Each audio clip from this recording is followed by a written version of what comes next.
Welcome to Just Asia, HRC TV's weekly human rights program.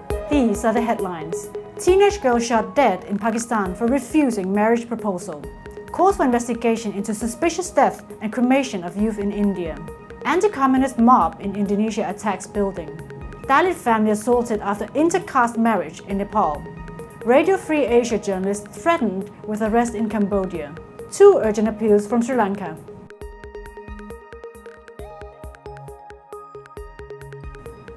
Welcome to HRC TV's Just Asia. I'm Annie Lin. This week, Just Asia begins with Pakistan, where grade 10 teenage student Tania Khaskheli was murdered for turning down a marriage proposal from an influential landlord in Sindh province's Sehwan city. Tania's father told the media that after they turned down a local feudal lord's marriage proposal for Tania, he and his armed accomplices climbed over the boundary wall of their house on September 9th and asked Tania to go with him. The girl's resistance infuriated the feudal lord, who subsequently shot her in the head. The Sehwan police delayed filing murder charges and finally did so after strong civil society protests. While 2 persons have since been arrested, the feudal lord is still at large. Tania's family believes that police are supporting the killer and his accomplices as they are affiliated with the province's ruling Pakistan People's Party. Sindh High Court Chief Justice has taken a suo motu notice of the case after observing that police and authorities are supporting the alleged murderers.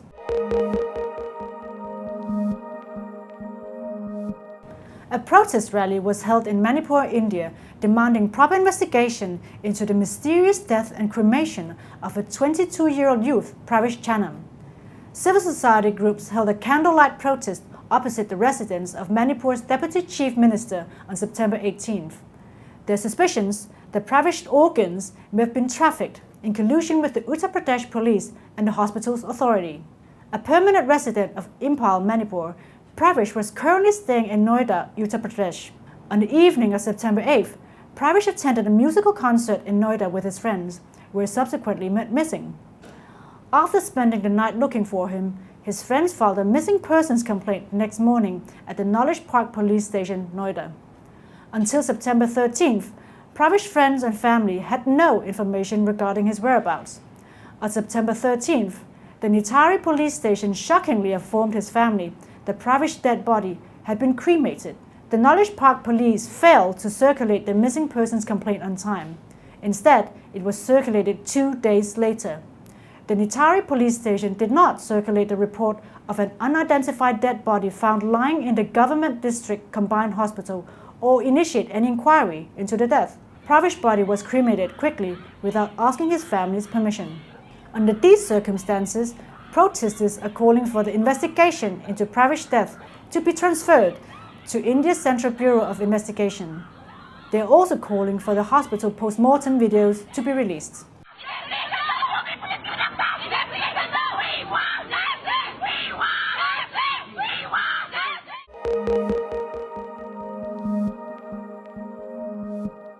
Next, an anti-communist mob in Indonesia attacked the Indonesia Legal Aid Foundation's office building over the weekend. The mob accused persons inside of being communists and of attempting to re-establish the Indonesian Communist Party, known as the PKI, which is outlawed in Indonesia.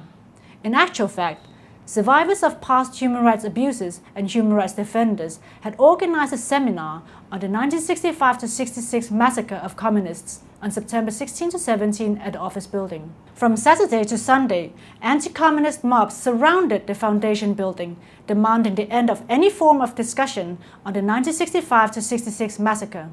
On Sunday, the mobs blocked the Diponegoro Road and asked the local community, including motorcycle taxi drivers, to join the protest, shouting that members of the PKI were inside the building. They also made calls to burn down the building and arrest the PKI members. The mob destroyed the building fence and threw stones, shattering many windows. Due to massive pressure to secure the activists and victims stuck inside the building, the police forcibly dispersed the protesters at 3:30 a.m. Sunday using water cannons and tear gas. 22 protesters involved in attacking the building were arrested and detained. This incident has strengthened anti-communist discourse in the country, and subsequently several other discussions and peaceful gatherings were attacked and dispersed.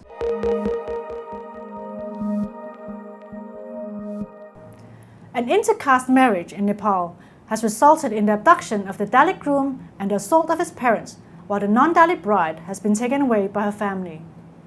Bal Bahadur BK, a 25-year-old Dalit, married his non-Dalit girlfriend Rama Shahi on 28 June 2017. The couple lived in hiding for more than a month, fearing for their lives due to their intercaste marriage. They came out of hiding only a few days ago and started living in Bal Bahadur's house. Soon thereafter, a group of 4 non-Dalits, including Rama's brother, Ananda Shahi, forcefully broke into Bal's house and took away Rama on September 9th. The group came back on September 10th at midnight and started beating Bal Bahadur and his parents, Bhakta and Amrita. They then threw his parents out of the first-floor window and abducted Bal. The group also dismantled the house and burnt everything. Bal Bahadur managed to escape from captivity on September 11th. He is currently in hiding. Bhakta Bahadur and Amrita have suffered serious injuries on their heads, chests, and hands. While intercaste marriages are on the rise amongst younger and educated Nepalese, the country continues to be dominated by antiquated caste customs. The majority of intercaste marriages face violence and social ostracism, forcing such couples to live in hiding away from their residences. There are numerous instances of such couples even being killed. While caste discrimination is unconstitutional and illegal in Nepal, the government has not taken any strong measures to support these marriages and offer solutions for their day-to-day survival.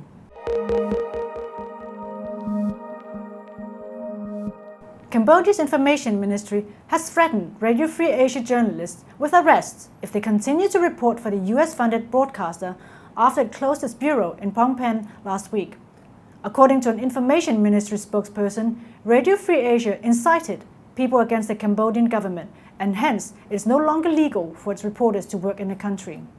Last week, on September 12th, Radio Free Asia President Libby Liu issued a statement announcing that the news broadcaster had been forced to close its Phnom Penh bureau due to the government's mounting crackdown on independent voices.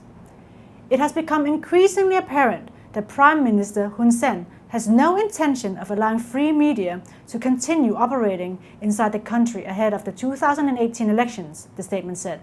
Early in September, the independent English-language paper Cambodia Daily was also forced to close down. The paper's last edition was published with the headline, "Descent into Outright Dictatorship."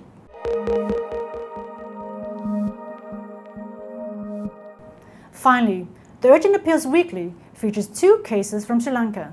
Ms. Sashikala was severely assaulted by her husband's family on 14 August 2017 after she made a domestic violence and sexual assault complaint against her husband and his family. Even a month later, the police have not yet started investigations. In another case from Sri Lanka, Mr. Ruwan was illegally arrested, detained, tortured, and produced before the courts by police officers attached to the Paliagoda police station, despite there being no evidence of him committing any crime.